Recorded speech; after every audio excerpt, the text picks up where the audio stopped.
Hey, what's up? Got another Q&A. And I don't have the guy's name. Once again, I'm screwing up on my shout-outs. Sorry, guys. I couldn't pass this one up because I thought, what a great one. You already know what it is because it's in the title. And this is it for Q&A time. Black Sabbath. The Ozzy years or the Dio years? This is a battle. Yola's battle. Okay? It's a tough one because you want my opinion of this, and I want to hear your guys' opinion of this. And that's what I like about these Q&As. It gets everyone involved. I get to learn about you, and you get to learn about me. Now, right off the top of my head, I really like them both. We're dealing with a singer like Ozzy, who, from a technical standpoint, isn't Mr. Chops, right? But he's got that mad character to his voice. When you hear 3 seconds of Ozzy and you know it's Ozzy. And Dio is the same way, but Dio is a powerhouse. He's a technical singer. A lot of soul. So it's tough. It's almost like, sorry for the hiccups, man. It's almost like when we talk about Van Halen, and I may do one on this. Van Hagar or Van Halen with Roth. Sammy Hagar or Roth. It's character versus more technicality. So, man, the hiccups are bad. So I'm going to talk about, I remember being a kid, and my older brother, my half-brother, he's like 9 years older than me, had these albums. This is before I played.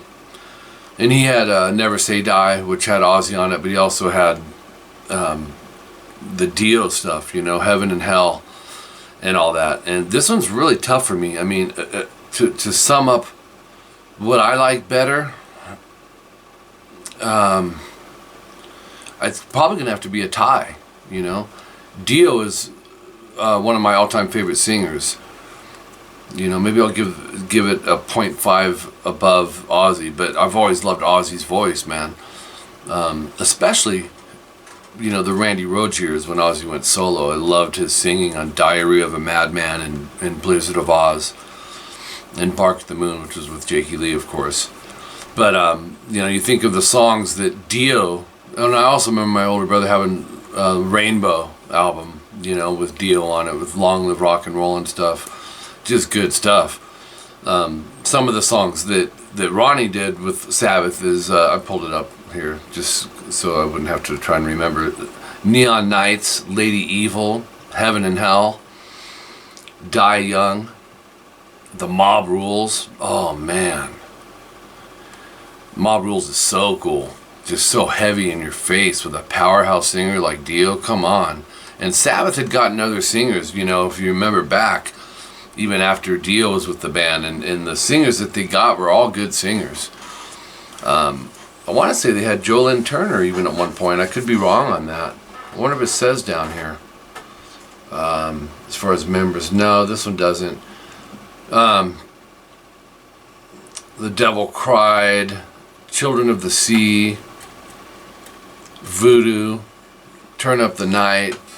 Then you think of the Ozzy stuff, Never Say Die, War Pigs, and a lot of the iconic riffs, for guitar as well. You think of like Paranoid, Fairies Wear Boots. The character of Ozzy is just second to none.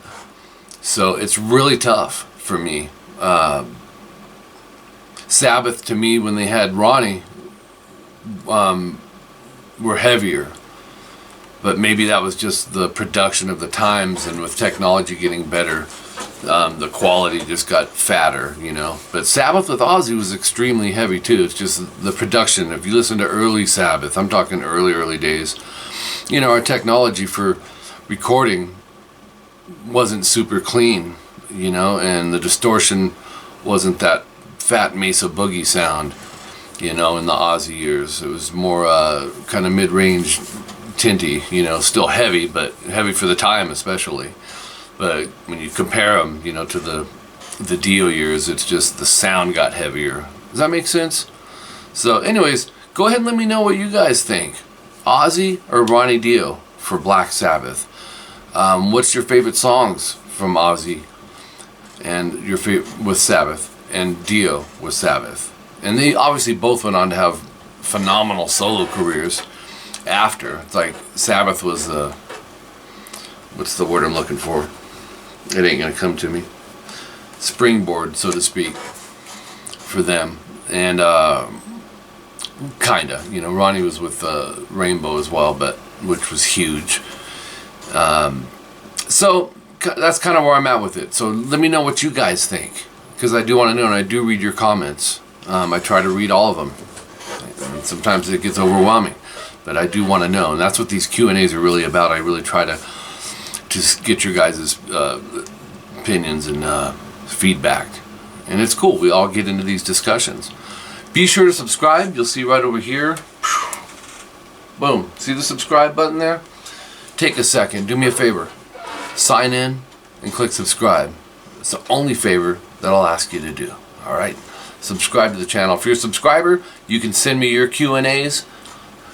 You know, these band battles or musician battles, such and such versus such and such. They're a lot of fun, and you guys are really digging it, so we're going to keep them coming. I have a lot of them, but who knows, I may pick yours next. So don't hesitate, all right? Add me on social media. You'll see that in the edits, and there are 3 paid services I offer. Those will also be in the edits. And that's it, yeah. So this was a good one, and I didn't want to miss it. When I read the guy that was asking about it, I was like, oh my God, I haven't told my wife. We gotta do this one. You know, she doesn't remember the Dio phase of Sabbath, you know. She was a cheerleader. She was listening to Men at Work and Duran Duran, you know? Opposites attract. But I turned her into a metalhead, though. So anyways, guys, appreciate you. Like I said, be sure to subscribe, like, and comment, all that stuff. Until next time, keep rocking.